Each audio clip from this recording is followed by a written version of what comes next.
Hello everyone, আসসালামু আলাইকুম। আমাদের মেথড নিয়ে আপনারা কিভাবে কাজ করবেন আজকে ভিডিওতে টোটালি দেখে দেবো, তাই আপনারা পুরোটুকু ভিডিও দেখবেন।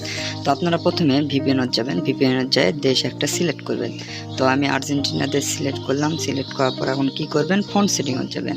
তো আপনারা ফোনের সেটিংয়ে প্রবেশ করবেন। তো আমি ফোন সেটিংয়ে প্রবেশ করতেছি। ফোন সেটিংয়ে যাওয়ার পর উপরে সার্চ লিখবেন টাইম বা টাইম জোন, দুইটার মধ্যে একটা লিখলে হবে। তো আমি লিখতেছি টাইম। তো টাইম লিখে যখন সার্চ করবেন আপনাদের সামনে, আমি টাইমটা লিখে সার্চ করি, একটু ওয়েট। তো টাইম লেখার পর আমি যখন সার্চ করলাম তখন আমার সামনে চলে আসলো।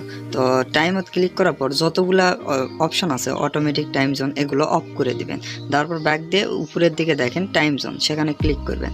করার পর রেজনত যখন ক্লিক করবেন, আপনি যে দেশ ভিপিএনত ধরছেন সেই দেশের নাম লেখার পর সিটি আসবে। তো ভিপিএনের সাথে মিল রাখবেন, ভিপিএনত কি সিটি, সেই সিটি হিসাবে আপনার